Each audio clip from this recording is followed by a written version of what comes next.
Welcome, Christmas Day. I hope you didn't get any of the gifts you wanted. I hope your uncle came over drunk, stumbled in your living room, and pissed in the corner of your house. Welcome to Your List Sucks, episode 32. I hope to be the relief from that aunt that talks too much about why you haven't done anything since college. And I hope that I'm a little release from that grandpa that won't stop touching everything with his hands at the dinner table. I have a ragtag bunch of wild people here tonight. I'm doing 5 tonight because I'm feeling very Christmas cheer for all. I want everybody to have a spot this holiday season. I'm going to start with Kaleb because I overbooked and I forgot Kaleb needed this episode, so I let Malcolm on, and he said, "What? You let Malcolm over me? That's insane." So we're doing 5. Kaleb, you suck at the show. I do. You lost 2 episodes ago on crime movies by a large margin. So do you think you'll redeem yourself, or do you think you're at the bottom of the basement yet again? Absolutely not. I live in the basement. I have a bedroom down here now. It's just I'm Harry Potter. I live under the stairs. And then Cody comes down and kicks me and says, "Come produce the show." But Christmas movies, my list is terrible, but I love them. And I'm here to highlight the ones that I think need to be talked about more than they do. So, yeah. Yeah. Ooh. All right. Well, next I'll go to Douglas Castle. You haven't done so bad on the show. I don't think you've ever come in last.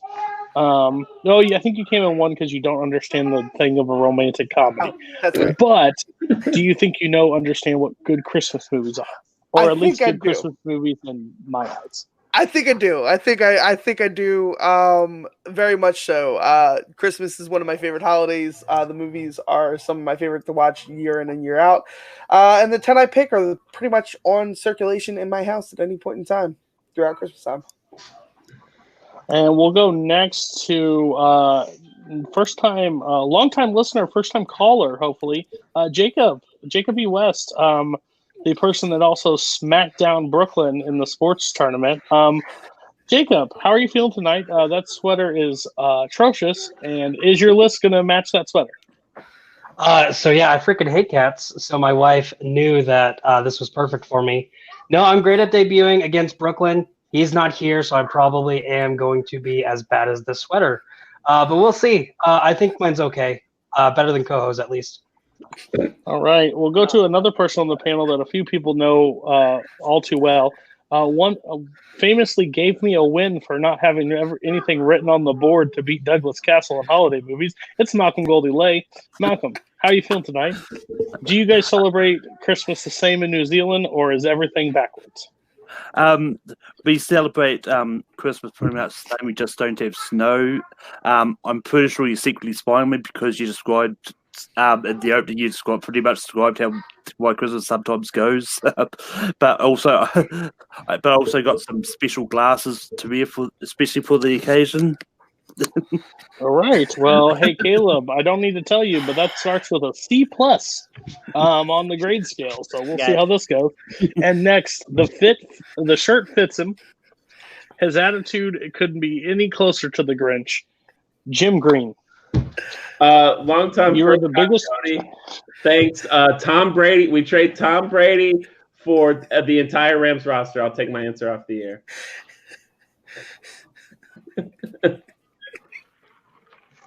So this show's going to work a little different than every other week. We have 5 people. I hate 5 people, but these 5 people really wanted to be on. So how it's going to work is we have a total of 10 through 6 as honorable mentions. They will talk quick. They will talk precise about their 6. If anybody has it higher, they will say yikes. We are going to discuss the top 5 of everybody's list tonight to make the show not run 17 hours, okay? Again, there's a few rules. The shut up rule is in full effect. That's the Luca rule. If you talk too long about production design of a Christmas movie, I will punch you. There's also the yikes rule. If you have it higher, please say yikes. And there's also don't piss me off rule, which pretty much gets activated every episode. So we're going to start with the person that pissed me off the most and also helps me the most. Kaleb Koho, 10 through 6. Show it how it's done. Let's go. cool. So my number 10 is The Year Without a Santa Claus. My number 9 is 1984, It's a Christmas Carol. My number 8 is Scrooge. Yikes. Yikes. Okay. My number 7 is Home Alone. Yikes. Yikes. All right. Oh, well, And my no. number 6 is Santa Claus is Coming to Town. No yikes on that one. Figured that would happen. Back around. All right, so number 10, The Year Without a Santa Claus. I love this movie because of Snow Miser and Heat Miser particularly. It's a fun concept. What happens when Santa's sick and can't be Santa that year. I in particular love the energy between the two Miser brothers. They're fun. But yeah, number 10 is number 10.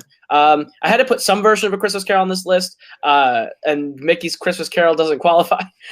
So I did 1984's A Christmas Carol with George C. Scott, because I think George C. Scott is born to play grumpy old man Scrooge, and he's excellent the entire movie. It's the first version of A Christmas Carol, like regular Christmas Carol, that I ever saw, and I think that's why it sticks with me.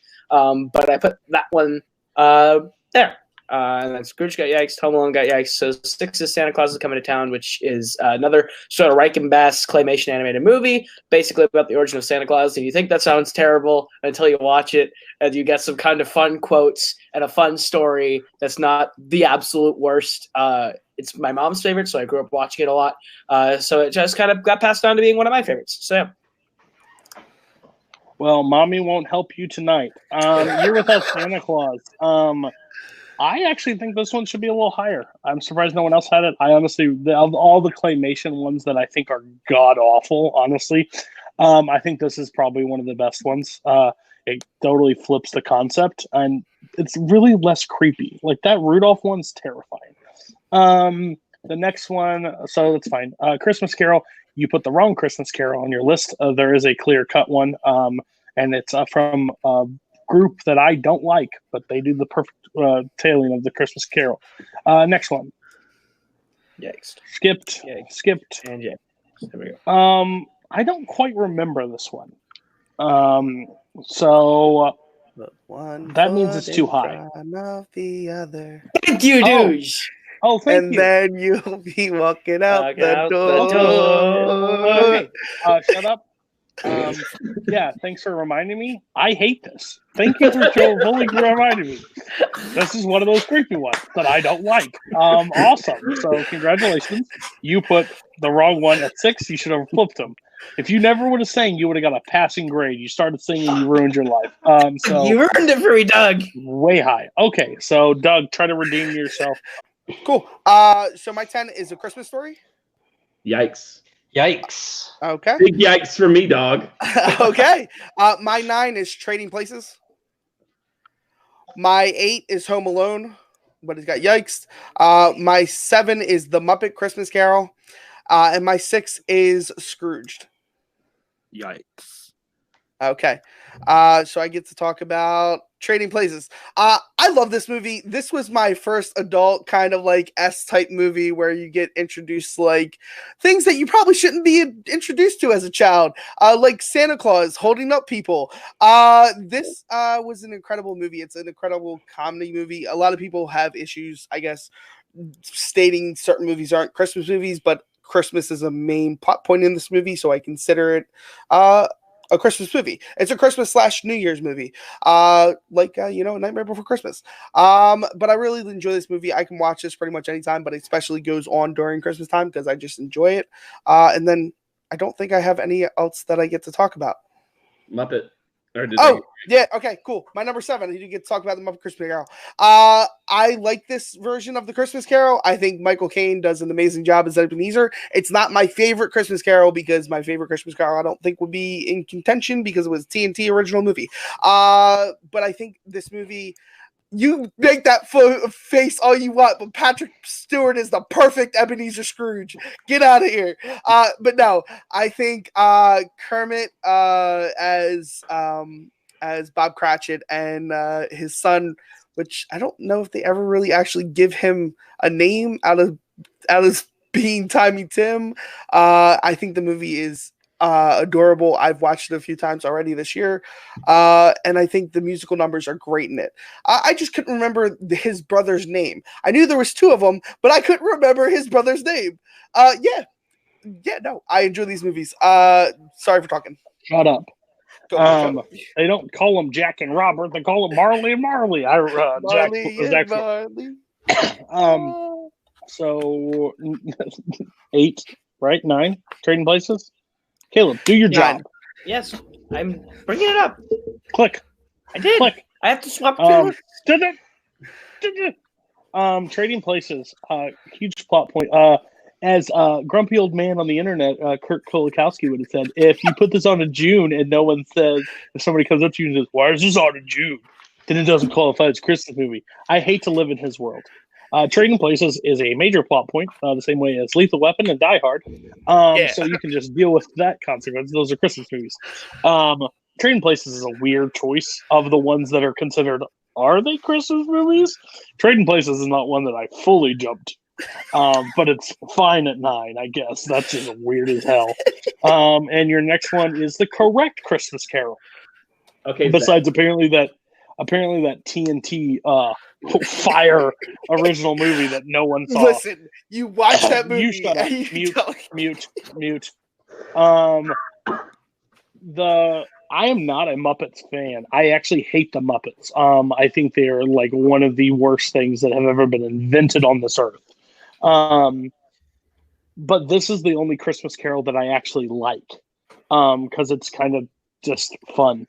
And I saw it when I was young, but it's the only correct one. 7 is the highest you possibly can have this movie without me wanting to kill you. So it's fine at that spot. Okay, we're going to Jacob.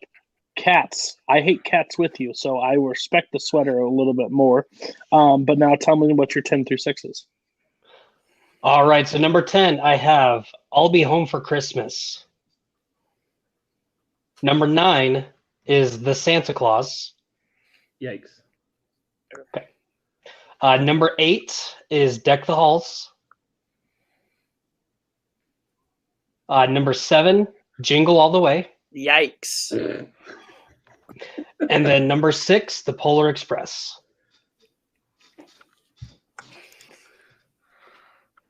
Okay, go ahead and talk about your 10 then. Okay. All right. So number 10, I'll Be Home for Christmas. This is one that I grew up with. Peak Jonathan Taylor Thomas at like the only 3 years of his popularity after Home Improvement. And it's pretty much a feel-good story about a guy who wants to get home for Christmas because he wants his dad to give him a Porsche. So relatable. Go ahead. I know, right? I mean, I've never had that, but always wanting to be with family. Just a feel-good story. Plus, it's funny. He gets a Santa suit super glued to him. Number 9. 9 got yikes, so go to your 8. Okay. I flipped those in my head. So number 8, Deck the Halls. Pretty recent movie. Matthew Broderick and Danny DeVito playing next door neighbors, or they live right across the street from each other. But Danny DeVito, he wants his house to be seen from space, and it's just it's so silly. It's a funny concept. I've always wanted to decorate my house just all out on Christmas, so I always thought that was a funny concept. And who doesn't want to be seen from space? And then number 6, The Polar Express. Tom Hanks is my favorite actor. So watching a movie with him playing 28 different roles is amazing. I really enjoyed the animation of this movie. I really enjoyed the songs. It's just an all around pretty good animated movie. I hate this movie. You shut up. Okay. You just said the funniest thing I've ever heard in my life. And I know that you caught yourself, but the peak Jonathan Taylor Thomas. Jonathan Taylor Thomas is waiting for his peak still. It's the Lion King or nothing. So wow, the disrespect.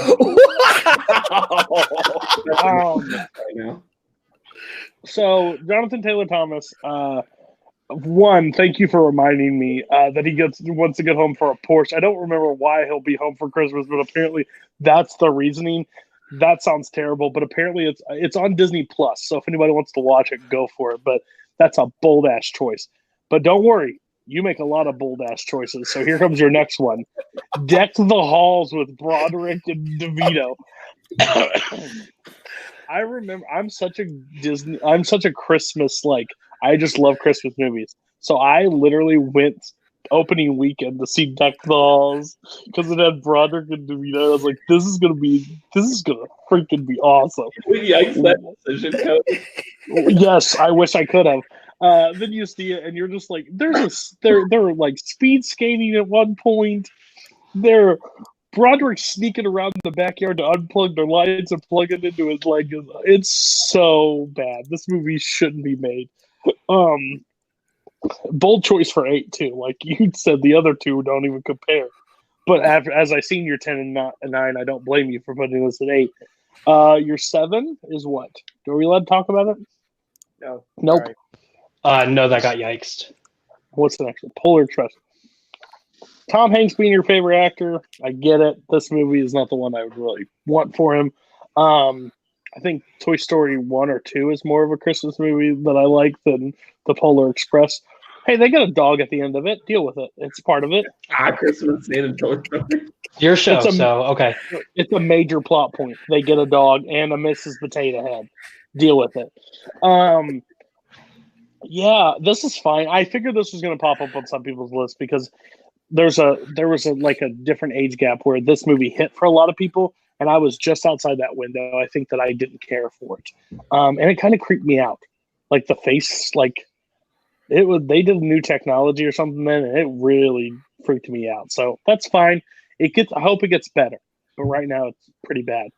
So let's go. I'm going to use a bad reference because it doesn't mean anything towards your country. Let's go down under to New Zealand and talk to you about your 10 through 6. At number 10, I've got the Christmas Chronicles. At 9, I've got The Nightmare Before Christmas. Yikes. At 8, I've got The Grinch 2000. Yikes.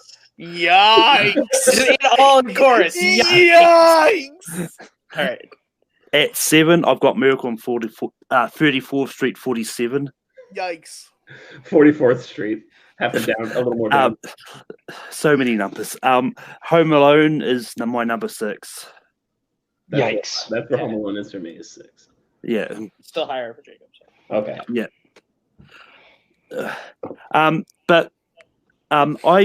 When Christmas Chronicles came out last year, I didn't know what to expect, but this is one that I do enjoy, even if the elves look creepy and you got Kurt Russell's Santa Claus. This is just one I found really fun. And I think that's the only one that didn't get yikes. Yeah, one more. I think that's literally an entire yikes. Yeah.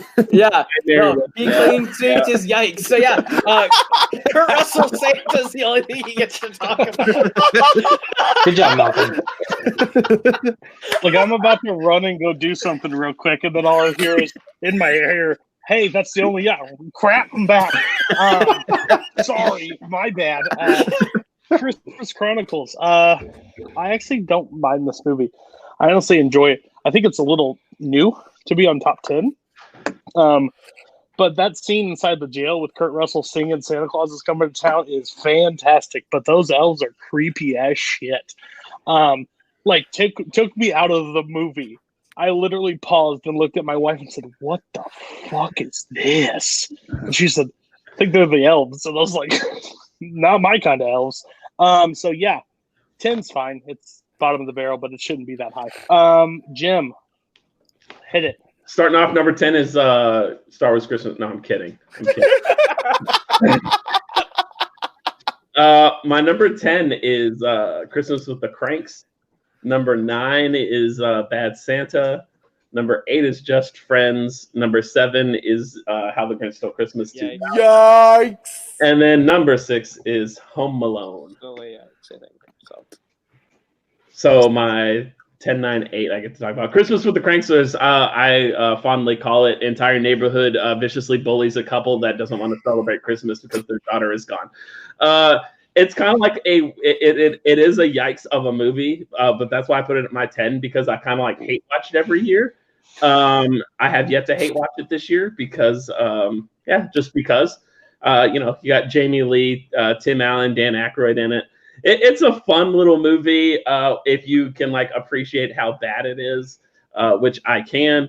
Bad Santa. I wanted to put Bad Santa on this because why not? Because it was Bad Santa, and I saw it like when I was like 14 when I wasn't supposed to see it. So hearing "Fuck Me Santa," like that's what you take away from that movie. "Fuck Me Santa, Fuck Me Santa" by Lauren Graham, and yeah, it's a kind of a shitbag comedy. It's one of is it John Ritter's last movies? Was he in it? I think so. Yeah. I think he was it was one of his last movies.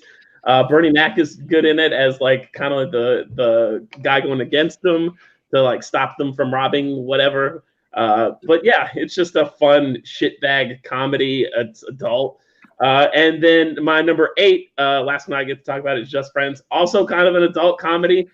This is like before Ryan Reynolds, like, this was still when Ryan Reynolds was like about to get Green Lantern. Everyone's like, oh, we hate you now. But it's got Ryan Reynolds being like very Ryan Reynolds-y in it. You know, that was around the same like Van Wilder and what's the other one? He's very Ryan Reynolds-y. Waiting, ... Like he's the same character in basically all three. And it's just a funny throwaway movie, Christmas movie comedy, but I like it more than most. So I put it above Bad Santa and Neighborhood Bullies and Family for not wanting to celebrate Christmas like them. Okay. So far, there is a clear winner of this list so far, and his name is Jim Green. Jim Green has pretty much stolen most of my picks. I will not stand by the besmirching of Christmas with the Cranks. Christmas with the Cranks is a flippin' gem, and I love it every year. I've already watched it twice this year, and it's amazing. Tim Allen's great. Jamie Lee Curtis is great. Dan Aykroyd is great. It's a heartwarming story when they all have to get Christmas real fast. They try to steal a Christmas tree. It's fantastic. Go watch it if you haven't. And if you hate it, well, I hate you. Number 9, I probably wouldn't put Bad Santa as my top. It probably would be in my like 15 to 11 range. But I'm the same age as pretty much Jim. This was the time where I was not supposed to be seeing this, and I saw it, and it was fantastic. I don't take away "Fuck Me Santa" as much as Jim, but he was at the right time. I just like when I'm on my goddamn lunch break. That's fantastic when he yells about it the first time. So I have fully love of that. And your 8, Just Friends. Thank you, Jim Green. Thank you. How this didn't end up on other people's list, I'm really worried about you. Anna Faris in this movie is literally the best thing in the entire world. Ryan Reynolds screams, "I'm busy." Well, I'm busy, you dick. It's great. The entire movie is flippin' amazing. It's before Ryan Reynolds became awful. Now, Ryan Reynolds now is bad. Ryan Reynolds back then, I liked him before he became Deadpool. And did the same shtick. I think Doug is dying. And is that it? Yeah. Yeah, he got Jim is the clear winner of the first rounds. So, except that 7 being too low. Some people have put that 7 on your list way too low, and that's disrespectful. But we're going to go to Caleb. Okay. This is 1 at a time. So you're 5 and 4. So get to talk a little bit longer. Go ahead. I'm glad. Number 5 is the Santa Claus 2. Well, what? Because does everyone want to? I changed my mind. We get to skip. When it comes to the Santa Claus movies, everyone talks about how good the first one is, and it is. It's a legitimate movie.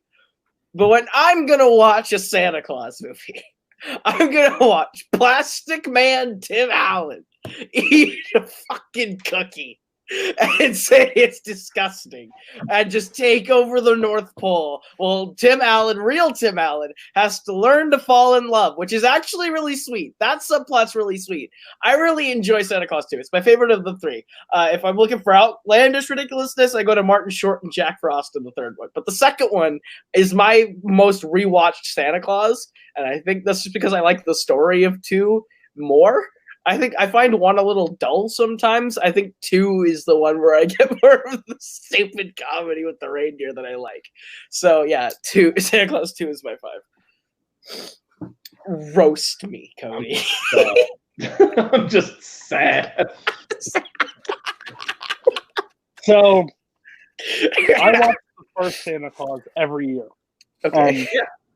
I think the first Santa Claus is a gem. That's fine. Um, I'm gonna die. Oh. I finished it on Disney Plus this year, and then I clicked. It came to the next screen, which is the Santa Claus 2. My kids look at me and go, "There's a second one," and I said, "No. There's bonus. I think it's bonus features." And my wife's like, "You gotta let them watch it." Then I proceeded to watch an hour and 45 minutes of Plastic Tim out and go, how! Got some coal. Everybody deserves some coal. I wanted to shoot myself in the face. There's literally a scene of a reindeer that has eaten so much chocolate that he's fat, and the only way he gets around is pretty much farting through the air to propel him forward. There's an entire football scene. And these giant robots that arms don't do anything, they don't bend, doing this, that stop everybody from doing anything. Yeah. Tell me the problem with this. It's brilliant. And let me throw something else. Let's add all the mystical characters like let's add Tooth Fairy and Mother Nature and Father Time and all these things, and then add an escape, like an extra clause the Mrs. Claus. He has to get married in 3 days. Why didn't you tell him 10 years ago about this? Yeah. You forgot? Because the sequel came out 5 years later. Idiots. Stupid movie. Hate this movie. It's atrocious. It shouldn't be on your list. I love it. I love this movie. Let me ask the panel. This wasn't a yikes. I'm shocked. Doug, Jim, Jacob, Malcolm, how did you miss this amazing gem? 3 days to get married. It's so unrealistic. What did he use? I know what he used that magic on. He became sort of someone that wasn't nice. Oh, and by the way, your problem with the movie is that it's unrealistic that he has to get married in 3 days, not that he's fucking Santa Claus. Listen. All right, regardless of the Santa Claus montage, 3 days. 3 days. So, do we not have a problem with that? He's the mystical creature. Magic counter. It's like, okay, he gets to see Pamela. He knows Pamela's name. 1 magic. And then it's like he uses the other 9 magic on like one night with Elizabeth Mitchell, like making presents appear and stuff. It's like, fuck you, magic counter. That's not how magic works. You explained to me how magic works. It's not real. Secret Santa. It's not real. It's like the mistletoe appearing is like 2 magics, and it's like her baby doll's another magic. Why didn't her baby doll count with the other gifts magic? Why is her individual present and extra magic? You explain that to me, Kaleb. It's a fucking movie about a guy who kills Santa and gets married. Wait. Guys, he killed Santa in the last. I don't care. I take plot points from the good one. Guys, shut up. We are legit in a fan community that we watch movies about a hobbit that returns a ring to the fires of Mordor. A laser sword cuts off people's hands, and they have the force that can change and do things. And we're literally having a conversation right now. If the magic counter is the one thing that took you out of the Santa Claus 2. Right, guys, thank you. The acting, the story, the script, Tim Allen walking through this performance should take you out of this movie. So Malcolm, Jacob, I know you hate cats, but why do you hate the Santa Claus 2? For me, I'm a few. A lot of the acting in this was just rough to watch. This is my least favorite of the trilogy. Yeah, I just got bored with it. I mean, I love how no one brings up the other magical creatures, Mother Nature, the Easter Bunny, literally a guy in a bunny outfit eating carrots at one point, the Tooth Fairy. Yeah, all bad acting. it just all looked pretty bad. The Santa Claus was great, and then they went downhill from there with 2 and 3. It could have been direct to video. Oh, and shout out to Father Time, who was just Peter Boyle, except not his boss this time. Santa Claus. He was contracted for 2 Santa Claus movies. 3. So sorry, Malcolm. I'm sorry I had to stop here. You said this is your least favorite? I really want to see what gem you find in the third one, you psychopath. But you like bad acting. You love Actually. We'll get back to that. Koho, give us your 4. Mine's about to get yikes, I think. How the Grinch Stole Christmas. Yikes. Yeah, there it is. Ooh, wow. Okay. Doug, 5 and 4. My 5 is Miracle on 34th Street. It was a yikes earlier. No one else? Cool. I really enjoy this movie. This movie was shown to me at a really young age, and it's kind of still carried down the line. I like this better than the remake. I still think this has a lot more heart than that movie.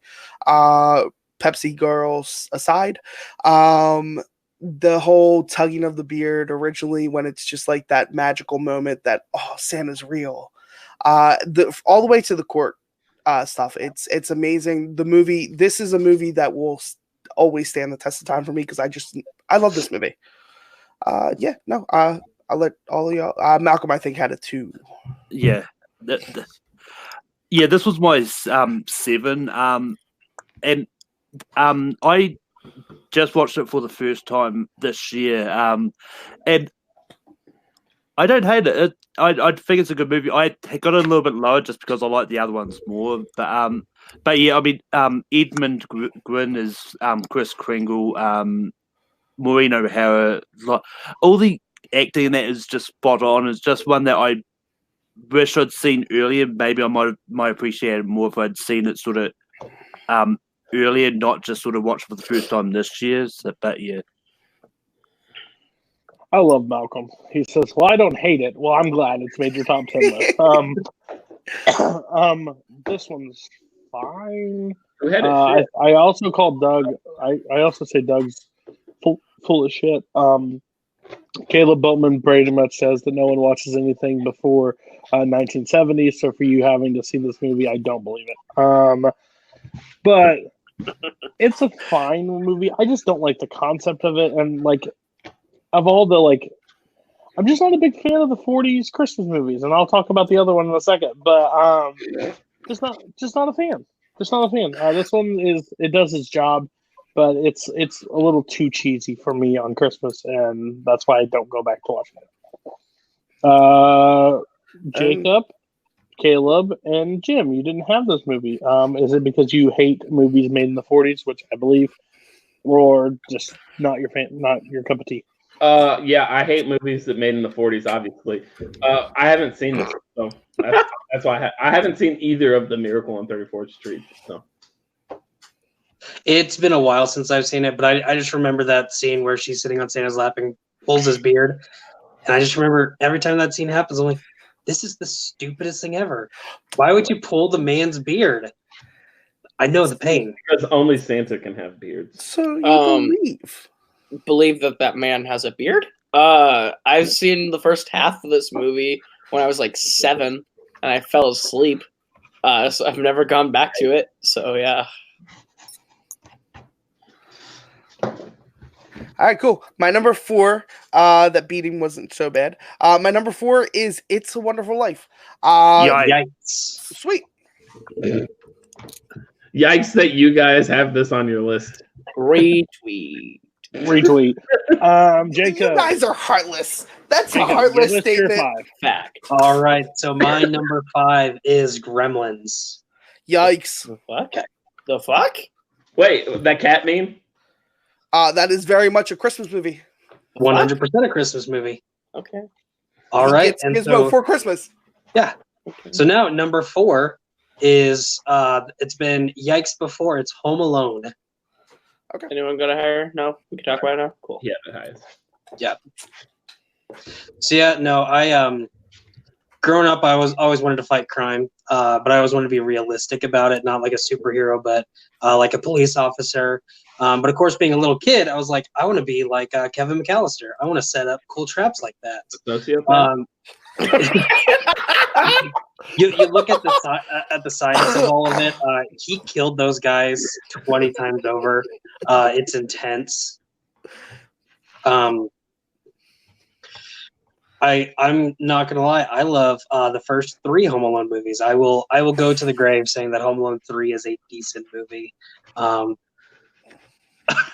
I have a good joke about Home Alone 3. I grew up with that one. I haven't seen 3. So. Yeah. No, I couldn't agree more, Jacob. I just watched it. It's fantastic. Yeah. But it's no Home Alone 2, and it's definitely no Home Alone. Home Alone is definitely the best of the Home Alone franchise. Who else had this one? Everyone had this, I think. Oh, everyone. Who had it the next highest? Jim had 6. At 6 for me. Cool. Jim and Malcolm, go ahead and talk about it. Home Alone is.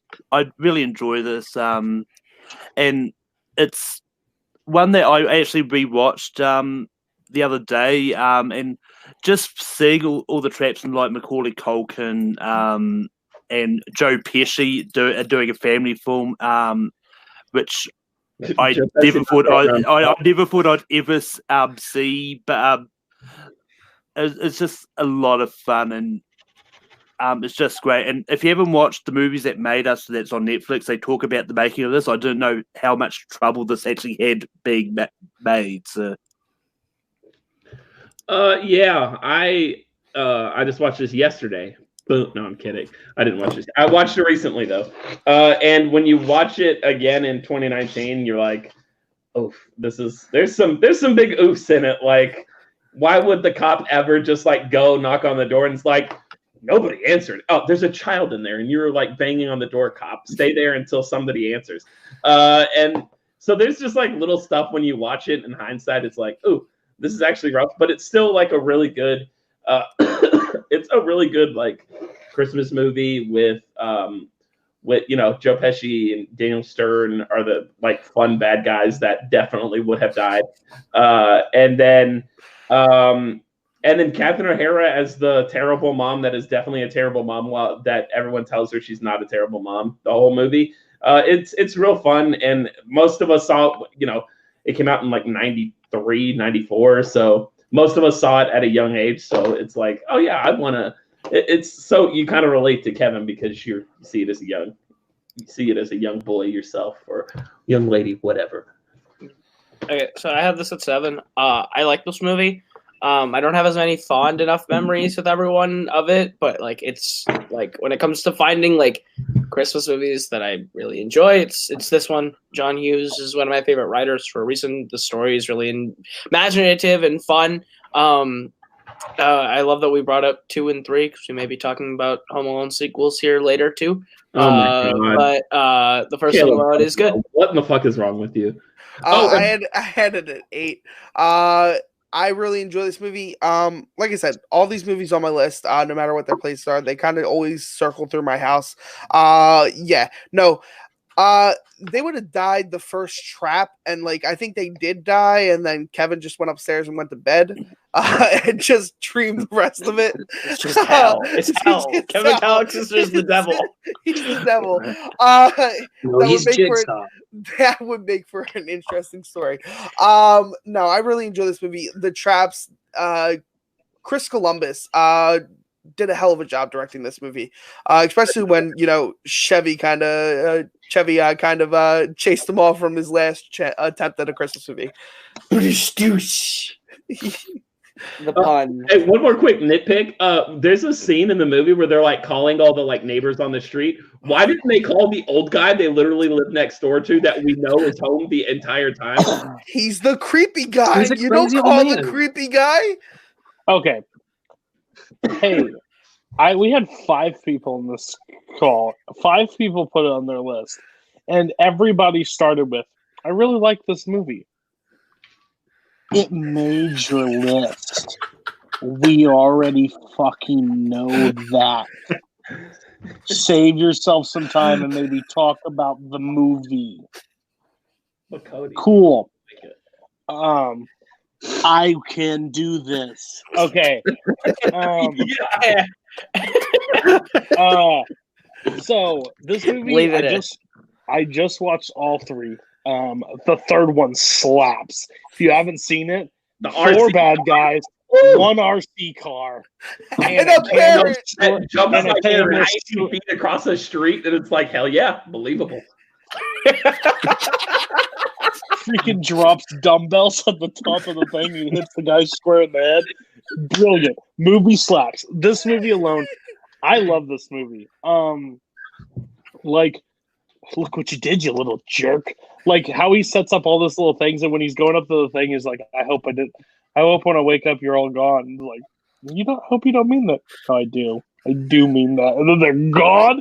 I imagine being a kid and being terrified as fuck. If I woke up and I made my family disappear. Yeah, there's a lot of yikes in this movie. It doesn't age the best, but it's great. I don't like the second one as much, but we'll talk about that, I guess, later. Who was that?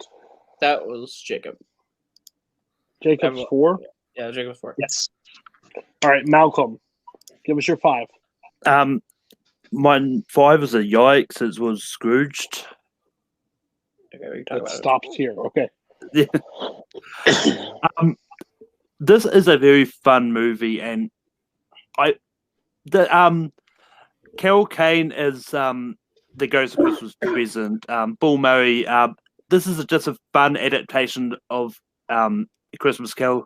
This is actually my favorite adaptation. This is so different from all the other sort of like classic ones that you see, where they just take the whole Ebenezer Scrooge, just do the same sort of thing. But with this one being a TV, him being a TV producer, sort of putting on his own version of Christmas Carol while he experiences the whole thing as a different take, and it's just one that I always go back to every Christmas.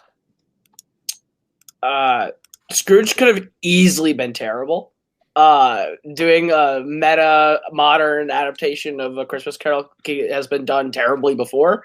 But I think Scrooged is completely carried by Bill Murray. Bill Murray is freaking phenomenal. Every beat, he hits it. It's hilarious. Every joke lands.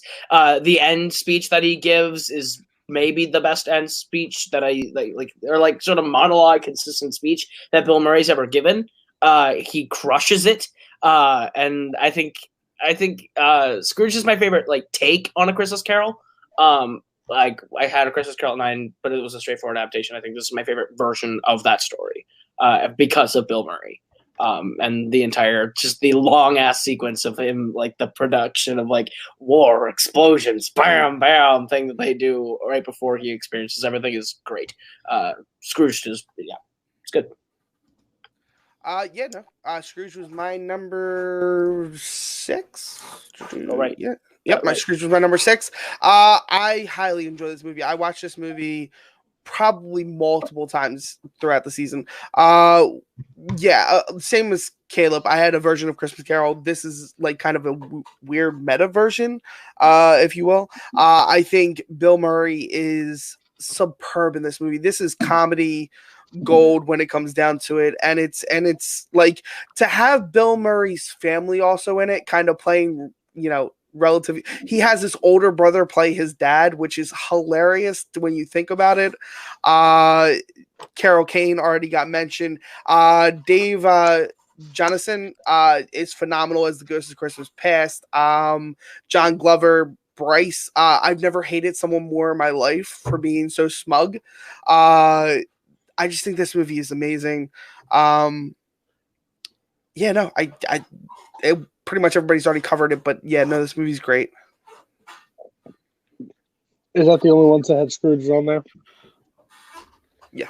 I think this movie is probably my favorite telling of the Christmas story, the Christmas Carol, if I really think about it. I'm just thinking like the straight up kind of thing. You guys pretty much nailed it on the head. I think this is an appropriate spot. If any higher, I know some people would have this at like 1 or 2, and I think that's a little insane. But this is an appropriate spot for it. I have no issue with Scrooge being on anybody's list. Jim and Jacob, no Scrooged. Haven't seen it, don't like it. What's up? Yeah, so this has been on my watch list for several years. I have never gotten around to it. Every time I'm about to watch something Christmas related, it's not one that comes to my mind. I saw it once as a child, maybe like as a toddler. I know I've seen it and sat through it and everything, but I didn't absolutely love it or anything because I don't really think it's the Christmas movie for like that can grab you as like a 5 or 6 year old as much as it can if you watch it when you're kind of like closer to a teenager. So I've seen it. I didn't hate it as a child, but it just didn't grab a hold of me. Fair. Malcolm, what's your 4? Sail! Sail! He did not want to tell you his number 4. He got so scared He's to tell just you done. number 4. Said it, he's out. It's like I'm gone. Fuck me. There he is. This is New Zealand internet like That's Chance not the- Eldon's or what? That's not the unmute button. I accidentally closed down the tab. That's how stupid I was. My number 4 that I've got is White Christmas. Jim reads so many. I'm not going to lie, this movie really hasn't aged well. I do. I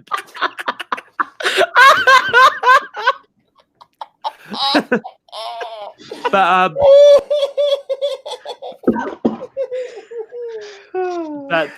I mean, despite that,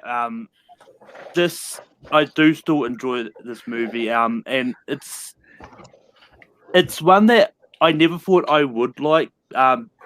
When you look at the premise, it's one that I did watch, expecting it to just maybe get into being a middle of the road Christmas movie for me, but it like Bing Crosby and Danny Kaye, they make a great pairing, and it's just one that is fun to watch. It's just a great one that I really go back to all the time.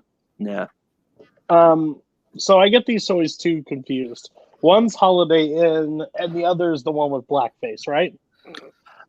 I think, if I remember rightly, Holiday Inn is the blackface one, but I get them confused too. I see in White Christmas and blackface. So I'm saying, okay, you're right. It didn't age well. It doesn't age well. Bing Crosby is great. I think Holiday Inn's the correct one. White Christmas is definitely not aged well. And why we all laughed is because you were like, the first thing you said, it didn't age well. This isn't bad Christmas. Oh, this is supposed to be good Christmas. Oh.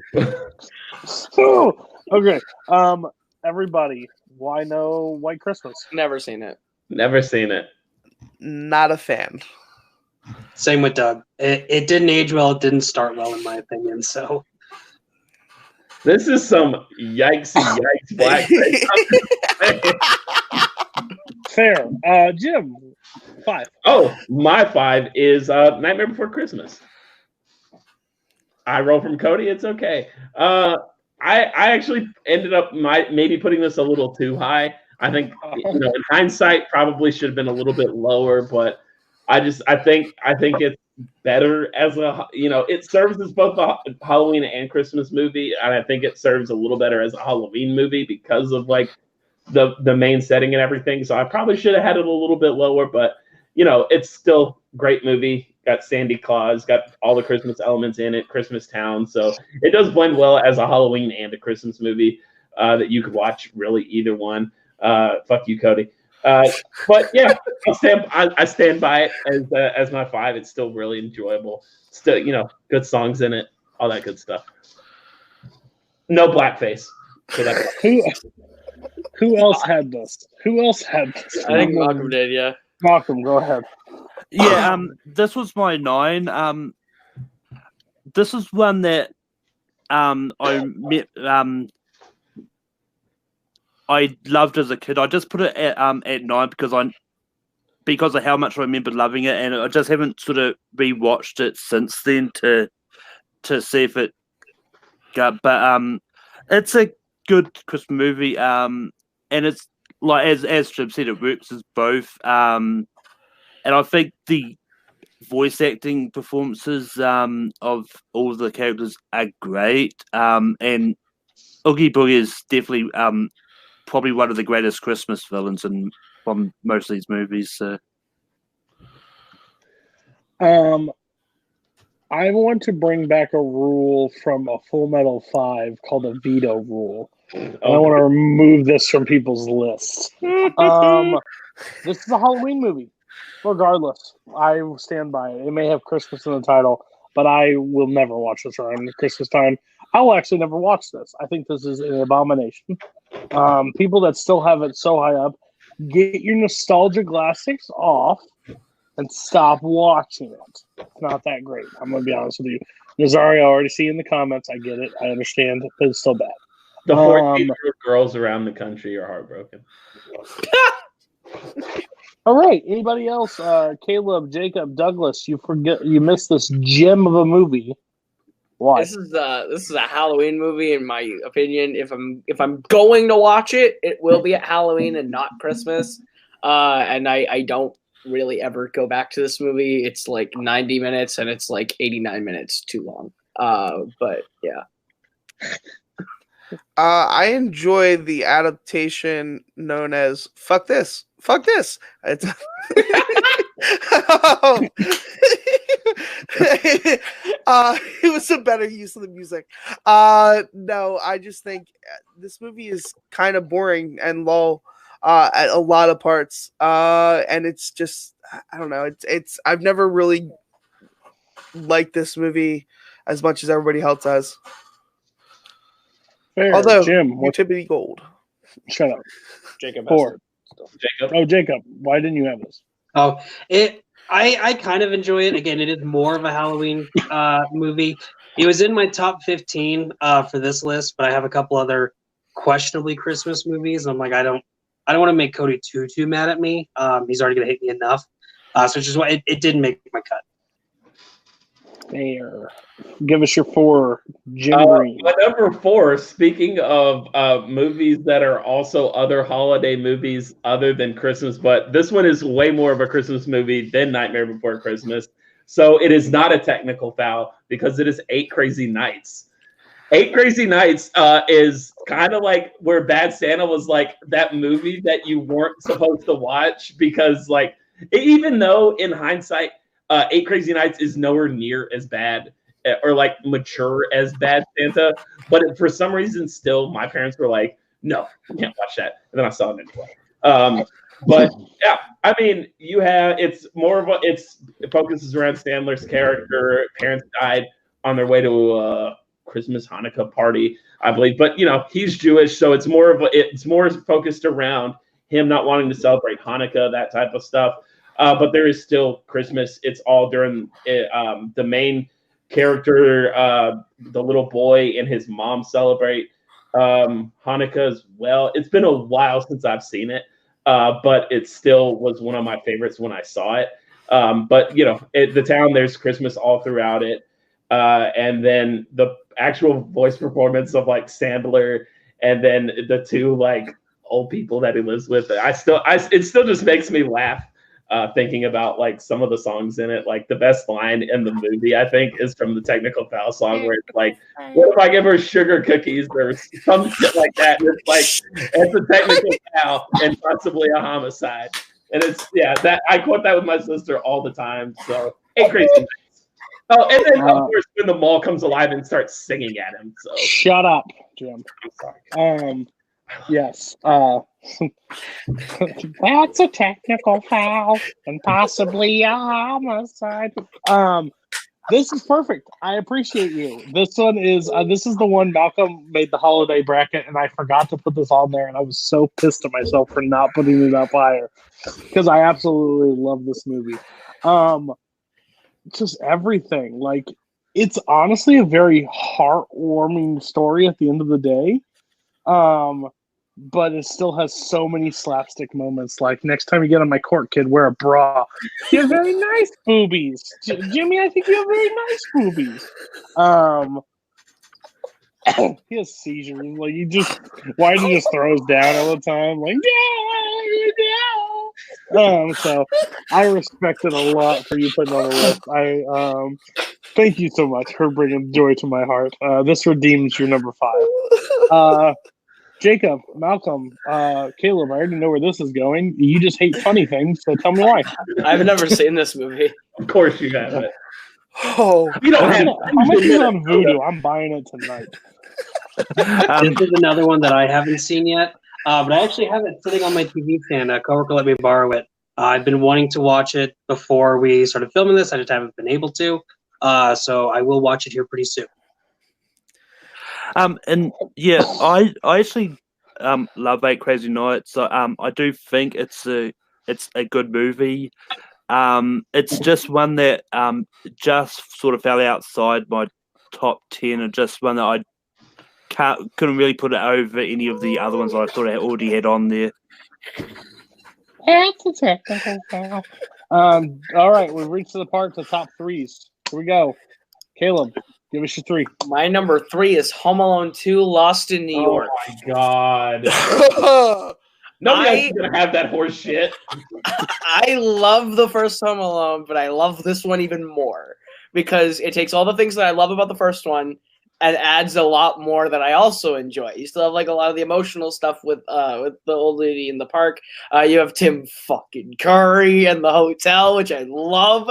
I love you. I love everything about the hotel and the entire story of just putting Kevin in a big city on his own, and still the wet bandits find him, and he still gets to fuck their shit up even more in even more deadly ways. I go back to Home Alone 2 more than I go back to Home Alone 1, but I love both a lot. But I like 2 more. Sticky bandits. Yeah. Sticky Bandit. Let's not forget when he Shut up! fucking drops it. Shut up! My show. I get to talk first. Thank you. Koho. The first one is an understandable mistake. She forgot her kid. She's a bad parent. She is. She's terrible. She is in that. It's no longer funny. It's an abomination. That child should have put way more on. That should have put way more on the credit card than he did.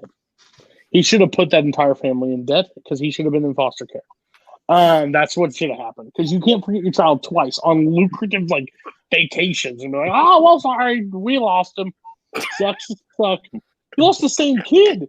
This family has 14 kids that go to Christmas with them, and they lose the same kid twice. It's How do great. you do that? If you're going to an airport or you're going somewhere else, he should be stuck to you like glue. And then the wet bandits show up all of a sudden, and then they do the same story, but the creepy old lady in the park with the pigeons, and then more dangerous things that these guys should be doing. Yeah. He can set up things in an abandoned building. He made Denzel Washington, the Equalizer, look like a pussy. He's got so He much does. skill. No, it's just stupid. It's unbelievable. This movie, and the fact that you have this higher than the first one, is an abomination. Okay, sir. So everybody else had Home Alone 1. Because of course we did. Everybody else said, not going to put the second one. Tell me why. The second one, he's even more of a sociopath. He is. From 4 stories up from a rope with on fire. He is more sadistic in this one. They were let's just turn it up a notch where this child is more of a sadist. It's okay, whatever. Koho's an idiot. I see no problem here, Jim. Not only that, he puts his dad in credit card debt. Did you not hear the bill at the end of the movie? Why do you think we don't have Home Alone 3 with Kevin? No, because we got a Home Alone much later where he looked like he was cracked out. Yeah, this is one I didn't put in because I knew I didn't want to sort of overload my list with sort of 2 Home Alones or multiples of other movies. And this is one that after rewatching is this actually fell out of my top 10 after the rewatch. It's just It's one that it's still sort of close to my top 10, but it's just in the top 15 now. But it's one that I do think is good. I just think that it didn't sort of beat the quality of the first one. I think the first one is still infinite times better. So our biggest knock on the Santa Claus 2 was it wasn't believable. So tell me how a kid getting lost in New York City, no one seeing him is like, hey, I wonder why this kid is walking around New York City all alone. I wonder where his parents are. And then out of nowhere, the wet bandits come out. That's believable. Yep. No, Home Alone 2, it's up there. I love the Home Alone franchise. It's just, the first one's better. Fair enough. Did everybody talk? Yeah. Yep. Okay, fair. They're all wrong. Doug, go to your 3. My 3 is Gremlins, a yike from earlier. You can say what you want about this movie. This movie is a Christmas movie. The reason he gets Gizmo is for a Christmas gift. This movie has some of the most hilarious scenes, hilarious gags, especially when the mother just throws the thing in the fucking microwave and turns it on and prays. Or how about when they hijack the woman's thing and blow her out the fucking window? Christ! Or they're watching the Seven Dwarfs and they burn down the movie theater to kill them all. This movie is comic gold. I named my dog, or I got my dog named after this character. Gizmo is an adorable creature. If you don't think he's adorable, you have no heart and soul. He sings beautifully, and he doesn't want to betray the rules. No, I honestly think this movie was amazing. The first time I saw it, I fell in love with the characters. I even have a soft spot for the sequel. I just think this movie is really a great movie. Somebody else had it. No, I had it at 5. Go ahead. Yeah, no, this is the movie that your parents show you to make you afraid of not following the rules. Because the kid only gets 3 rules that he has to abide by. And of course he doesn't follow one. And then the next 2, just everything goes to shit. It's, this is a fantastic movie. Doug, you're right. It is comedic gold. I always go back to the old lady shooting from her wheelchair lift, shooting out through the house.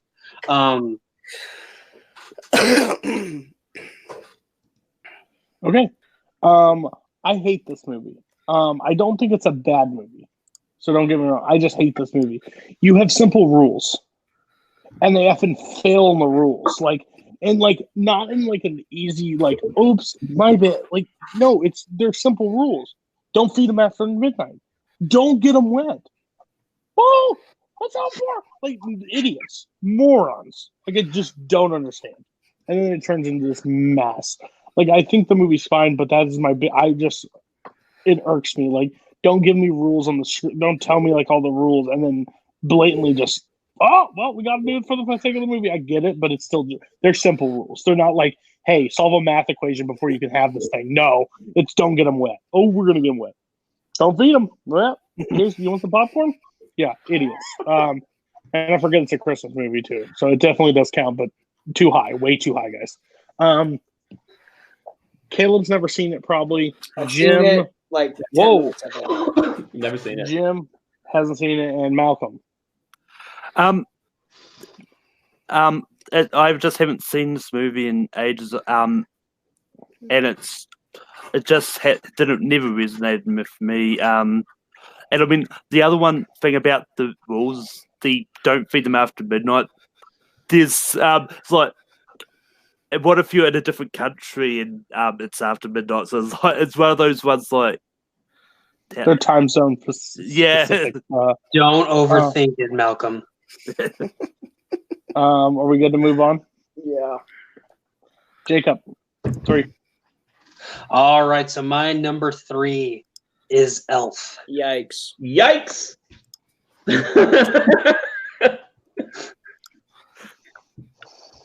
All right, Malcolm. Yikes, my guy Cody. I know. My number 3 is Christmas Vacation. Yikes. Oh, that's a very Douglas yikes. What? It should be higher. And the fact that no one else said it, you all are just shit. You should be ashamed of yourselves. I'm just going to leave you for dead. Okay, Jim, go ahead. Give us your 3. My number 3, I believe, is a yikes from earlier, and it's the one that actually is good. The Santa Claus, not the random sequel that we're just going to pick because we want to be contrarian. Kaleb Koho. You like to? This is one of my must-watch every year because this is the most like this has like the best idea of what Santa should be, sort of, where it's like, oh, it's somebody, and then he has to give up his life, and the struggles of like he doesn't believe it, and then the whole son stuff is in it. Judge Reinhold's actually good in this one, even though he's just a dick the whole time. And then one of the bigger differences between the first movie and the second movie is I really like in the first movie how the hundreds of year olds elves act like they are adults, and like, oh, they're small children like elves, but they're like 300 years old. They're like adults, and they act like that. Whereas in the second one, they just go like full-fledged. Oh, they're children. They gotta play tinsel football and eat cookies. And whereas like the first one is much more like takes itself more seriously, and I think that works. And then Tim Allen is just is just way better in it and doesn't have to play a shitty like plastic version of himself. Yeah, so it's just you get. I think it works better, especially the plot of it, where Tim Allen like goes from Tim Allen to like changing into Santa is more fun than just like, oh, he's like Santa, but now he's getting skinnier and turning into Tim Allen, so Elizabeth Mitchell will be into him. So it's like, but yeah, I don't know why you feel so threatened by Santa Claus 2 being on my list. You're a little shit. That's why. Santa Claus. Who else had this? I had this at number 9. Yeah. Okay, go ahead and talk about it. Yeah, again, if you're gonna have a Santa Claus movie, this is the correct one. My biggest thing with this is if you see a guy on your roof and he slips and falls and dies, don't take his coat off. Don't undress the man. But no, other than that, I do really enjoy this movie. Again, just the whole transformation of going from Tim Allen to Santa Claus. He's getting fatter, getting whiter hair, and he doesn't understand why, so he's trying to do everything he can to stop it. This is definitely the best of the 3 Santa Claus movies. I don't think it's great. That's why it's kind of on my lower, my number 9, and not any higher than that. But no, it is still pretty good. No, the scene is a little wait. I shave in the morning. I wake up looking like this. And he's like, oh, it's just a sweet tooth. Cut back on the sweets. Like, I get 35 pounds in a day. He just does, and then that whole scene of him like, regardless how you feel about Tim Allen now, but Tim Allen's comedy back then killed me, especially when he's like eating the ice cream sundae, like the lunch where he's like, extra hot fudge on the side. and then they show the thing about Santa in a tank. He goes, "Oh, great! Yeah, let's have Santa show up in a tank. Oh, look down, Miss Kringle! They're coming! They're gonna flatten the neighborhood with the Zeppelin!" Like, then he just like loses it and starts screaming.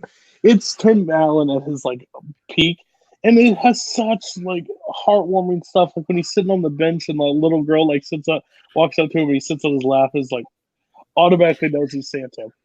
Like. And yeah, there's no plastic Santa, so that's a plus in my book. Get me some more cocoa. More scenes that I hate. The second one. Malcolm and Douglas. I hate you both right now. I already know Koho's an idiot, so why is this not on your list? This is one of my list to me. I like it enough. I just I just didn't have time to go back and rewatch this, see if I want to not something out to put this in, but it is a good movie. It's literally my number 11. So, But Malcolm, you mixed up White Christmas and Holiday Inn, and you couldn't put Santa Claus. Unacceptable. Douglas, you put Gremlins, which we disagree on. So, why did you continue to break my heart on this one? I'm sorry. I'll try to make it up with the next two, but no, it's just I filled out my list really quick. I did, and you can make the face, but I filled out my list really quick, and I kind of forgot to put the Santa Claus on. So, I will take that big foul. Sorry. That's a technical foul. That's a technical foul. But I want to see it anyway. Okay. We're going to go to Jacob's 3, I think. Already said my 3. Where are we at now? What the hell are we living at? 2. We're on Caleb's 2. Okay. Sorry. Long day. Caleb. My 2 is Elf. Anyone else? Is it? No? Good? Cool. It's nobody's number 1. Way too high, Elf. but okay, let's talk about this. Elf is really fucking funny. I really like it. Everyone goes, "Oh, it's old. It's Will Ferrell doing his thing." I still love it. I don't know where this Elf backlash has come from, but I love the movie. I love the way that he and Zooey Deschanel play off each other and the way that they fall in love.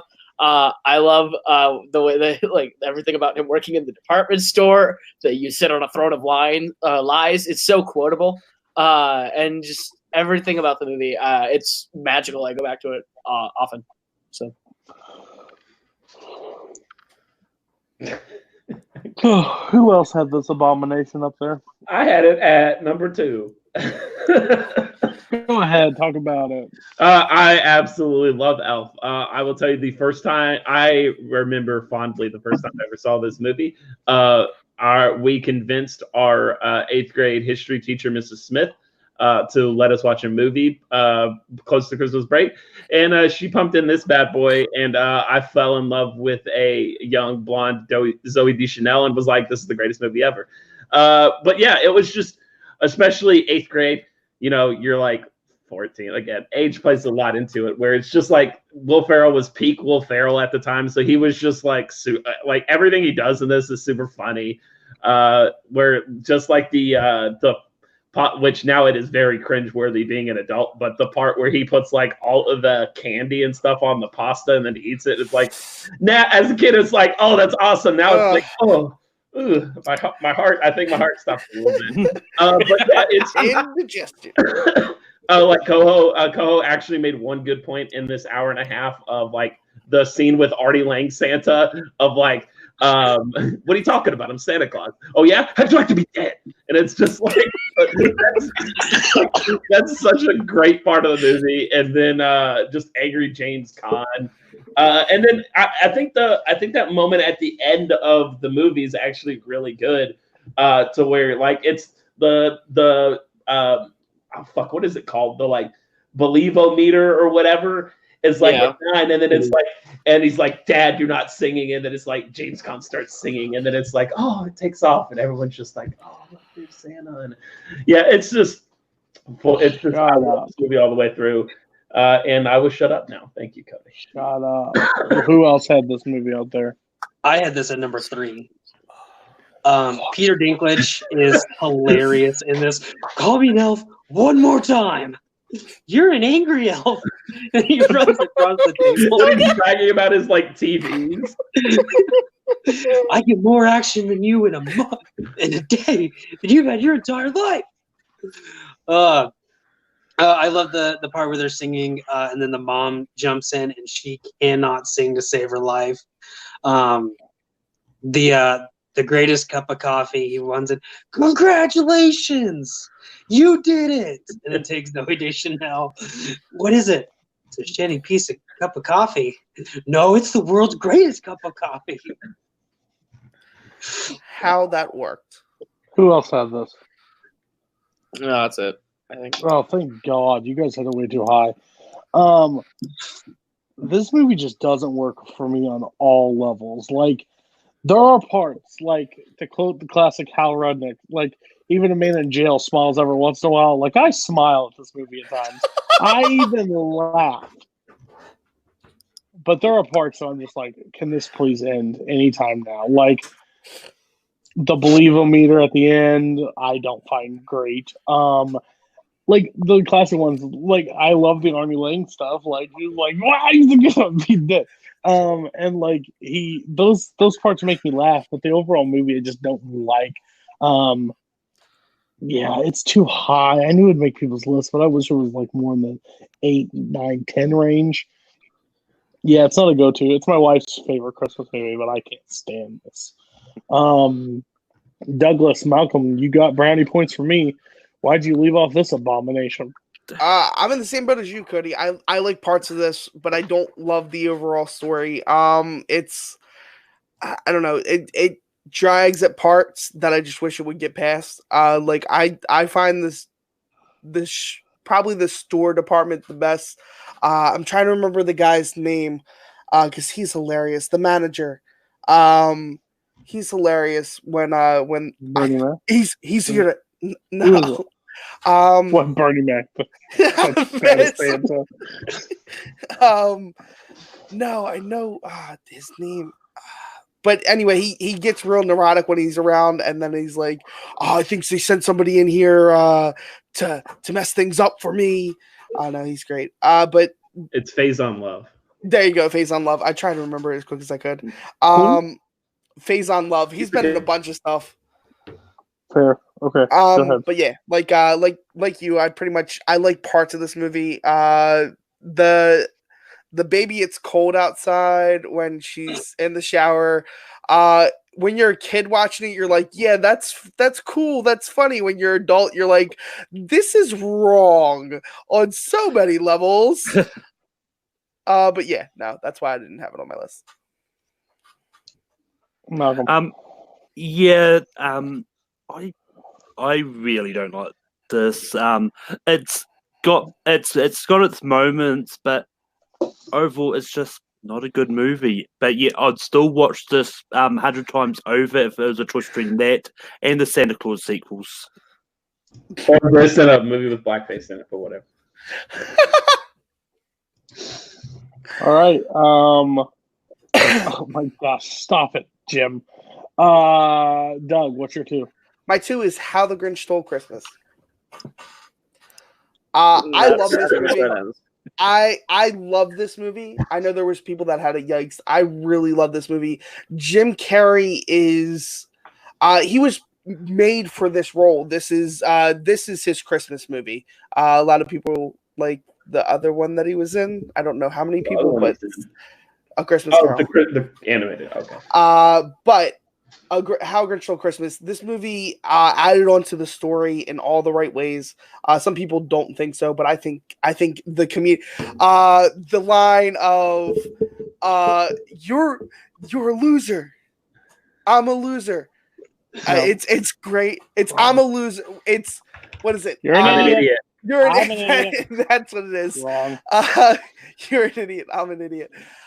Sorry. It's I gotta watch it later tonight. It's on my queue.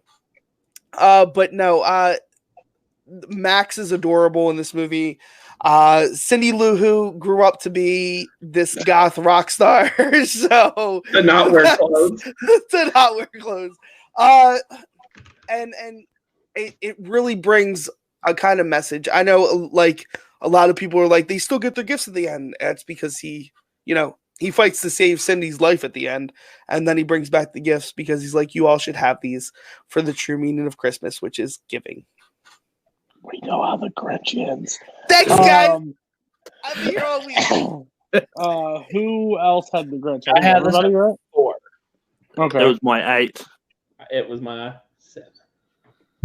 Okay, so I used to think the 60s version was the best version. And then I caught both of them on TV within the last week. And I think the Jim Carrey version is superior. I think Jim Carrey is perfection. And I've since come around on this one. I love it. I love it. I think about movies with me is if I can quote them. It's not like a major factor, but I love quoting movies, and this one has a lot of quotable lines for me. Just the hate, double hate, loathe entirely. I love Jim Carrey's Grinch with everything in me. So yeah. Yeah. Shut up.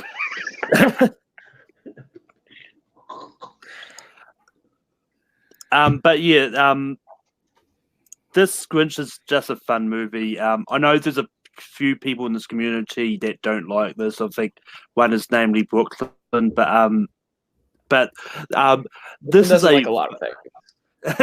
this is a fun movie. And it's just one that I just put it lower. Haven't watched it. Don't watch it as much now, but I still think it's a good movie. It deserves to be in the top 10.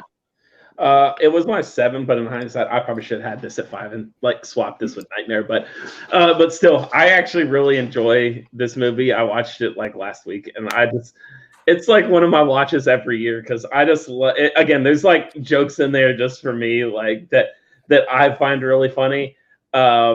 Especially though after she invites him and he's like, I have to look at my schedule, and then he's like, dinner with myself, I can't cancel that again. And just like little jokes like that, and then and the part where he's like, oh, but I had nothing to wear, and then he does like the little fashion show, and then he gets the like that Yodel's like girdle thing, and he's like, ooh. It's just like there's so much little jokes in there that I actually find funny, and people are like, "Oh, Jim Carrey doing his Jim Carrey thing," and it's like, yeah, it is, but it's still funny enough in like that Christmas setting where he's in green face, Malcolm. But I find it, I just love it, and then the cast is actually like sneaky good to where it's you have Jim Carrey, and then Molly Shannon's the mom, and Jeffrey Tambor as the mayor is like ultimate like douchey dick bag, and then who is it? Is it Christine Brink, whatever her name is? That's the Martha May Huvier that like loves the Grinch and weirdly loves the Grinch. Just a bunch of fun little stuff in it that I really love. So you want to spend a little quality time with the Grinch? This would be my one. Hands down, one man's trash is another man's potpourri. The list goes on. I think honestly it is my most quotable movie that I have in my arsenal. He already said it when you're reading through the phone book and says the hates, the black Vail, is your refrigerator running? Well, you better go catch it. And like his, yeah. It's just it puts the classic Grinch on its head, and like Jim Carrey makes this movie. Like that's the problem. Like I get overall the movie probably isn't great for most people, but like him back and forth, and like even if he even accepts like the when he does the directing, it was like you're the main reindeer, you're the leader of the town. Like what is that? And you're against Santa, you're against a fat man. So how do you do it? You know. Your own nose. Brilliant cut, Brent. Take the rent. And then he walks off. Oh, it's so good. And like his call out too, like no messages. Need to check the outgoing. If you so much as utter one syllable, I'll hunt you down and gut you like a fish. If you like the facts, press the star key. Yeah, so by far, I think some of you guys said it way too low. I'm with Jerem Green. You need to move it up. Jacob, why do you hate me? I don't hate you. Do you ever want to be back on the show? Because you're not doing a good job of showing me. This was up there.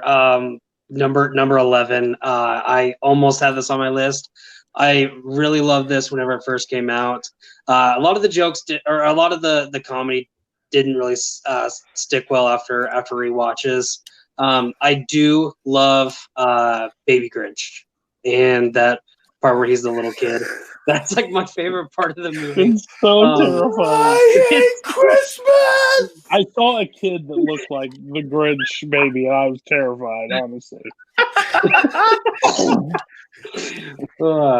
No, I think I'd prefer that over Baby Yoda right now, but Whoa.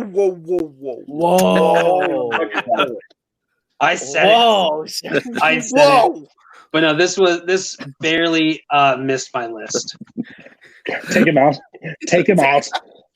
We're losing all things for me. This is over. You're over. Execute Order 66.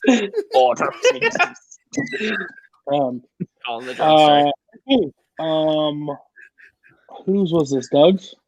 Yeah, this is number 2. Jacob, what's your 2?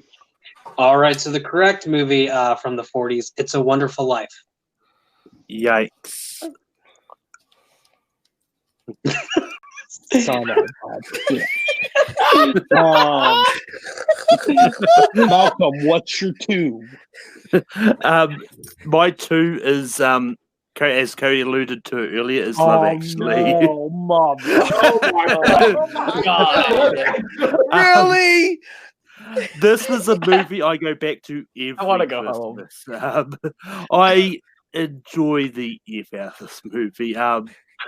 But because you've got a lot of the great British actors in this. You got Alan Rickman, Emma Thompson, Liam Neeson, Rowan Atkinson, goes on. It's just one that I love to watch, and I've talked about a lot on the romantic comedies episode as well. This is just one I go back to all the time, whether it's Christmas or not. I think Malcolm only submits lists when he can put Love Actually on the list. It's kind of like a weird thing. No, Malcolm, no. Watch other ones. Watch better ones. Your 1 and 2 are meh at best. There are better romantic comedies, and there's better romantic comedies that happen around Christmas time. Love Actually is too high, and you knew what this was going to do to your grade, but you still did it. So shame on you, Malcolm. Anybody else on Love Actually? You missed this gem of a movie. I got a reference here. Malcolm, to me, you are a yikes, my guy. No, I think we got one good thing out of this movie, and that would be Bibbs' entrance for that Arizona match that was supposed to happen. But now this movie, I don't like this movie at all. It falls in the same trope as like New Year's Day and Valentine's Day and all those tropes of like anthology kind of stories coming together. I don't necessarily like them as much in a movie format. Yeah. So the best part about this movie is the ending, because it ends. Congratulations, Dad. Accurate. I am a dad. Thank you, Doug. Perfect place for that. Koho, did you have anything to say? Fuck this movie. Move along. All right. Jim, give us your 2. My 2 was Elf, and we already talked about it. Okay, Back well, to 1. Caleb, go to 1. Oh, God. Oh, mine was a yikes from earlier, my guys. It's Jingle all the way. Oh, are you serious? This is worse Jingle than Love Actually. all the way. All right, this is the most Minnesotan movie not made by Minnesotans. There's literally a chase sequence in the Mall of America, and they go to Mickey's Diner. This is literally my go-to Christmas movie every year. Arnold getting a Turbo Man doll for Jamie is like my moment that I realize it's Christmas. I said Turbo Man. Whatever. Okay. I need Turbo Man doll. I love the entire movie. I love everything about Phil Hartman. Phil Hartman's great. Put the cookie down. No. I love everything about Jingle All the Way. I don't know if I have to say too much about defending it because y'all are gonna kill me for it anyway. But this is maybe the most tolerable. This is the best movie that I've ever seen Jake Lloyd in. He's pretty damn tolerable. But yeah, no, all the way through this movie, every minute of it, like the back and forth between Arnold and Sinbad is excellent. Yeah. Excellent's a word for it. It is. Okay. So I had this at 7. Oh, so I forgot somebody else actually added on their list. Yes, this made my top 10 also, guys. Yeah, this movie is super quotable too. Put the cookie down. Apparently that was the guy who played the annoying neighbor. That was his last film. Well, whenever you're trying to sleep with Arnold's wife, he's going to kill you. So that's exactly why. I really love the whole him and Sinbad just going after each other. That part where they're at the radio station and he pretends he has a bomb. That's great.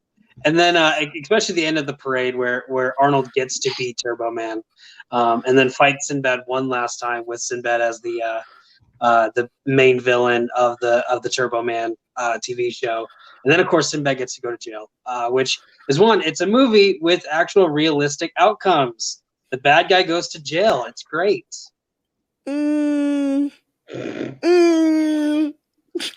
It's realistic, Doug. It's realistic. Okay. Hello, man. Listen, It's Turbo time. listen. This is a meme.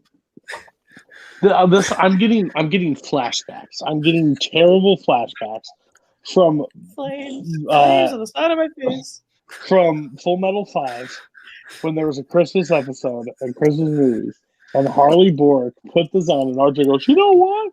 Yeah, I stand by it. I'll put Jingle All the Way." No Christmas Vacation, no Christmas Story. Like there was some notable ones, but Jingle All the Way made the cut. This movie is atrocious. This is the worst movie that kid that plays Anakin Skywalker was in. Phantom fucking Menace is better? Leave! 100 times Yes, better. it is. Leave. Yeah. Leave. No. There's at least not. lightsabers in that one, and not Sinbad running through the streets with, "He got my Turbo Man! He got my Turbo Man! You gotta give me back my Turbo Man! He's got my Turbo Man!" Like, awful. Terrible movie. Awful choice. You all for having this on your list. To quote Billy Madison, "We are all dumber for having listened to it. I award you no points, and may God have mercy on your souls." Jim, I'm going to go to you first. You are a lover of cinema. How did you miss this gem of cinema? I won't lie. I enjoy the movie, but I'm not putting it in the top 10. And it's the most Kaleb Koho take of fucking all time to go. My number one, because it's the most Minnesotan Christmas movie. They go to the mall. Yes, I had to. The only thing that could have made it better for Kaleb Koho was like they had the Forks pre-order on like it was a pre-order after the Forks debut album that was about 20 years later. But yeah, I mean it's like there's some like funny bits in it, and it'd probably be like, I don't know, 20th for me or something. But number one, Kaleb Koho. I don't know what.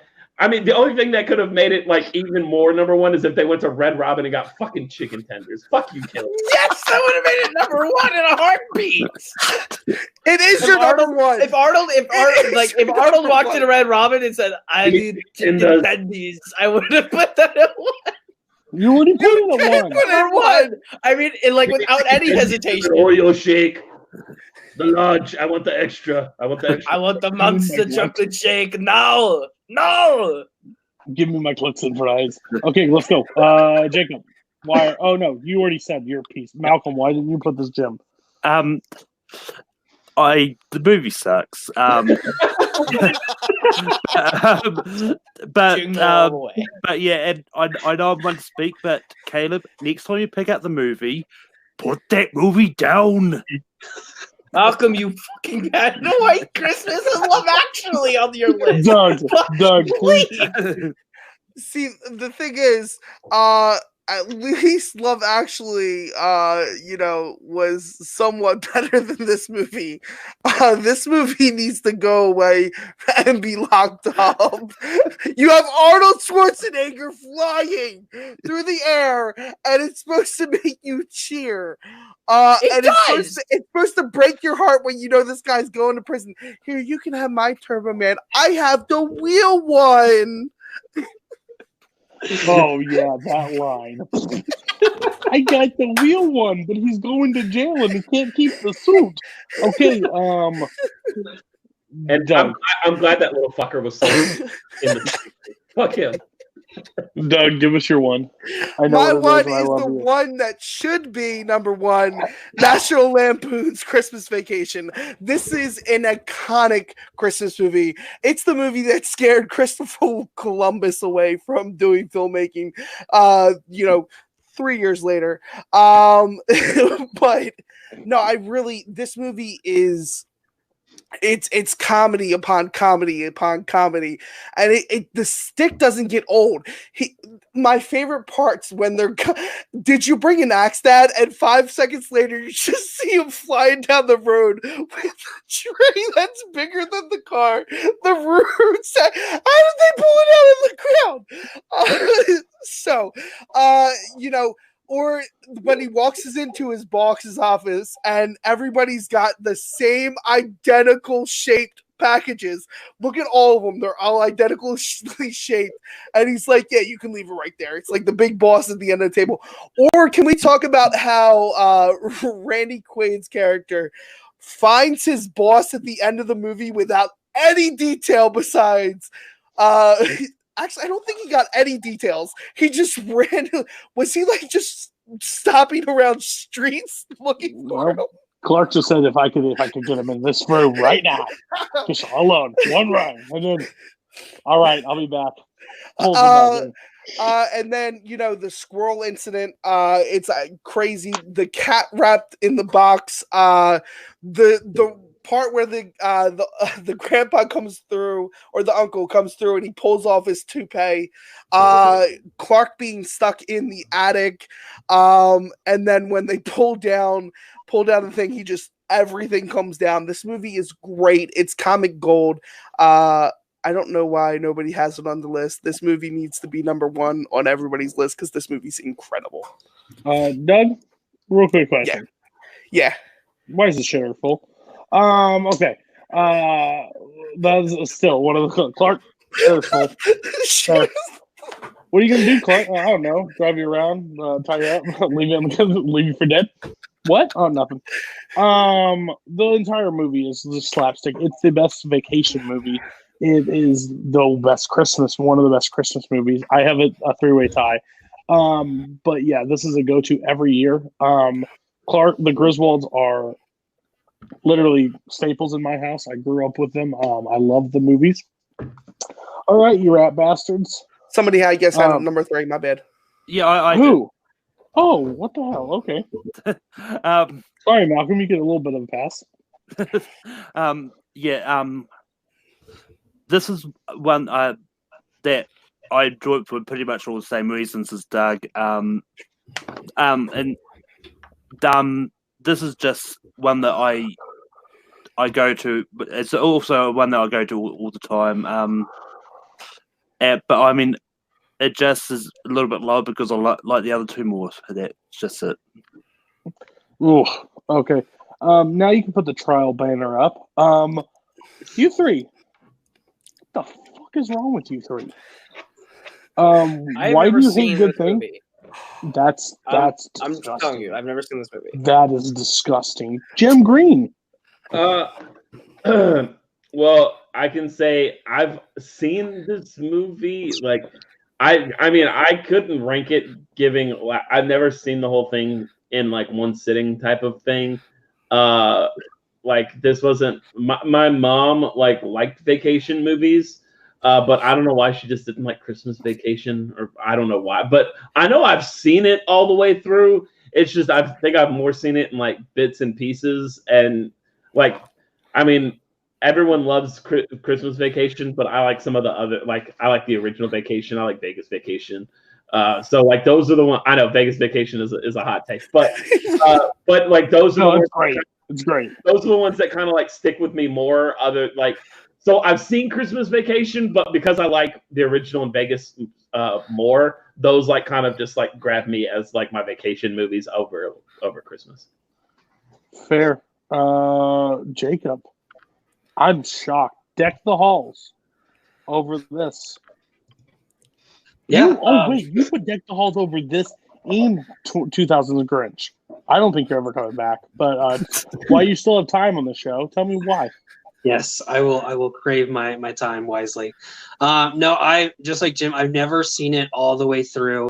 My parents were not big vacation fans, so I watched them just bits and pieces through when I was home alone. I never got to actually sit down and watch watch them all the way through. I've tried to watch Christmas Vacation because I know it's one of those where it's a fantastic movie.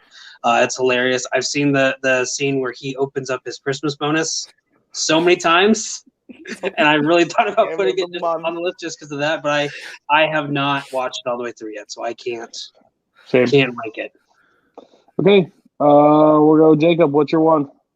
My number one is should be Die Hard, but it is not. It is A Christmas Story. That is. So we have two share number one. Okay. Yep. So you two will just talk about it, and then the rest, whoever had it next, will talk about it, and then I will. Go ahead. Okay. Whoever wants to start. I have a Daisy Red Ryder BB gun, actually just right over there in my gun cabinet. I wanted it for like 10 years, and every time I asked for it, everyone was like, "You'll shoot your eye out, kid. You'll shoot your eye out." No, this movie is a classic. It has some of the best lines. Watching Ralphie's little brother run when he's all bundled up, just the funniest thing ever. I started doing the tradition of we always eat out at Chinese on Christmas Day because of this movie, and this is how I learned the stereotype of Asian people not being able to say L. Yes, because of the end of the movie. Yes. For me, this is like a religion with my family. This is the one movie. Fun fact: I will never watch this movie if it is not either Christmas Eve or Christmas Day. And it is. With that being said, I've still seen this movie probably like over 50 times, and it's just this is like the kind. It's 40 is a little bit. This is like everything we've Googled many times. This is like they're very vague on like what year this actually is, but it's like right after Depression, like based off of like the decoder that he has when the BB gun was out and all that kind of stuff. And it's just a very classic, like this. That's what it's like being a kid on Christmas, where there's that one, everyone can relate to it. Like there's that one thing you wanted, and you just want it so bad and so bad and so bad, and you don't know if you can get it. And you like try and think of, how am I gonna ask my parents for this and stuff like that. And for him, it was the BB gun, and then he gets it and he shoots his eye out, and it's just a lot of fun stuff in it. And yeah, I could quote it all day. Like my mom, to this day, we still say fragile all the time instead of fragile. And then there's just fun. I just love like everything in the movie. Like you used up all the glue on purpose. Is like she breaks the lamp, and just that line of you used up all the glue on purpose, and these not a finger, and then it just cuts to a black screen, and it's like the old man cried all night, and I could hear I could have sworn I heard taps playing in the backyard while he buried it. It's like stuff like that. It's just what the movie that defines Christmas for me and my family. So it's an easy number one for me. Who else put this on the list? I know I had it on the list. I don't know if anybody had it higher, though. I don't have it. There's not enough Minnesota in it for Koho, so. No, not enough Minnesota. So I put this on my list. I do. So why it's so, high up on my list is because, or low on my list is because I watch this movie a lot. So I see it once a year. And once you get kind of like, see it so much, it kind of some of the jokes kind of fall flat for me anymore. There's still the ones that I love, drink more Ovaltine is an amazing line when he finally gets his decoder ring. Son of a bitch. When he knocks out, or when all the lug nuts get knocked out of his thing and he says, fuck. And you see him say it.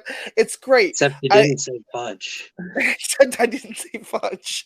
The soap, you'll go blind and then do the whole montage of the soap. I do love this movie. I probably should have put it higher. Now that I think about it, but I put the list out at what it was. A lot of it was I've watched it a lot. 24-hour marathons on TNT and TBS, guys. It happens. Shut up. Because you put it at 10, you don't get enough time to talk. But yes, this is the tie. It's Christmas Vacation. It's 2000's Grunge. It's Christmas Story. I agree that I used to say that 24 hours used to kill me with this movie, But the more I just sit back, I avoid that now, and then I just watch it once, and it's fantastic. Again, that scene, that scene will always be one of my favorites in any movie ever. Is fudge, but I didn't say fudge. Oh no, I said it. I said the 4-letter word, and like the next scene is. My son said he heard it from you. It's so good. And then Santa like having the boot and just pushing him down the slide like a kid just shoot your eye out. It's a fantastic movie. The movie is it makes me so happy every time I watch it because it's that feel on Christmas. Like I feel like if I go to Christmas without watching it, I'm pretty disappointed. Caleb, Malcolm, let's keep it short. We're a little slow on time here, so why no Christmas Story? I'll keep it real short. If I could make a list of overrated movies of all time, this would be on it. It's just never resonated with me. I've never enjoyed any part of this except for the Santa kicking him down the slide is the only part I remotely thought was funny, but I don't know what it is. I don't like A Christmas Story. Fair. You're an idiot, but fine. Malcolm. I've just never seen it. Okay. You don't have TNT over there? We don't have TNT. All right, Malcolm. Close it out. Sorry, guys. I'm not going to rush it too much, but let's rush a little bit. So tell us about this great movie. My number one is It's Wonderful Life. This is one that for a long time I hadn't seen. But when I first did see it, I really it resonated with me, and it just is one that that kind of speaks to me in a way. It's just one that I do enjoy reading as someone who at times has sort of gone through the motions of thinking that no one sort of appreciates me and all that, and just wondering what life would be if it hadn't existed. It's just one that hit me, and I think I probably put it. Look, I admit I probably did put it a little bit too high, but it's just one that it resonates with me a lot. That I think it still is my number one. But yeah, who else had it? I had it at number 2. Yeah. Sure. Go ahead, Jake. So yeah, this is another one I try to watch every year. Great story. Has one of the best pickup lines. One of the best romances. You see the moon? Well, I'm gonna lasso you the moon. It's something I told my wife when we were dating, and she was like, "That is so cheesy." I'm like, "I don't care. I'm a cheesy guy." I will get it. It is kind of boring. It's longer, but it's a good feel good story. And I freaking hate the banker, Mr. Potter. Screw that guy. He's a jerk. Doug. It was my number 4. No, I love this movie. I watch it every year, without a fail. I usually watch it right in between Thanksgiving and Christmas, because it kicks off my trying to get into the Christmas spirit mood, and realizing that, no one's a mistake. Every person's meant to be here. It's something that, it had a little bit deeper meaning, watching it as I grew up. I watched it with my grandma for the first time, and, I continue to watch it because, I love my grandma and she's no longer with us. So, it's something that I really find personally, it's one of my favorites. Well, let me tell you this. The first hour and 40 minutes, snooze fest. Boring. Let's move it along. That last 30 minutes is very heartful. Like, I love it. But that first 4 hour and 40, gosh, end me now. I'll ring a bell for you. Get your wings. Go. Let's speed it along, Junior. Yeah, it's people have this as their number one movie of all time. People have this is their favorite Christmas movie. Go watch some other movies, please. Like, good Lord. I mean, it's fine. It's good for its time. I'm not saying any movie from the 40 can't be your favorite, but this movie is super overrated in my eyes. After watching it, oh, no thanks. So what say you real quick, Jim and Caleb? I haven't seen it. I've seen the 700 parodies of it that everyone does, and even Stevens is better. Ooh, you right. I have only seen the Merry Christmas, Mr. Potter scene, and I have no interest in ever watching this movie. It's not Not enough one Minnesota. not enough Minnesota, not in color, no Avengers, No Turbo Man. no La La Land music. Okay, so thank you all for watching. Here's your top 10 list of Christmas movies. Hope you had a great Christmas. Hope you didn't get any of the gifts you wanted because I don't like any of you people. So in number 10 is Gremlins. Number 9 is the Santa Claus. Number 8 is Scrooge. Number 7 is Jingle All the Way. Number 6 is National. Boo! Boo, all of you! Number 5 is It's a Wonderful Life. Number 4 is A Christmas Story. Number 3 is Home Alone. Number 2 is How the Grinch Stole Christmas 2000. And number 1 is Elf. Shoot me in the face. This episode gets a total D. 100. No, I'm just kidding. It's probably a C. Kid Elf out there and A Wonderful Life, and it's fine.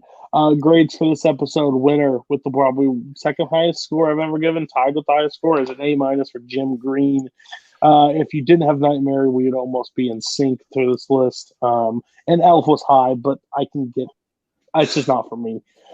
Second place goes to Doug with a B. Wonderful Life a little high, and Gremlins and some other wacky trading places, some wacky ass choices.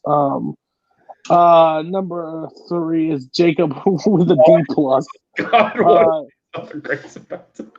D plus. You had some bad ones at the bottom. Didn't help yourself at the top. Didn't have the Grinch. Didn't see Christmas Vacation. Nah. Next in the list is Caleb with a D minus. Really bad. But number 1, no, last place. Malcolm Goldie F. Your list sucks.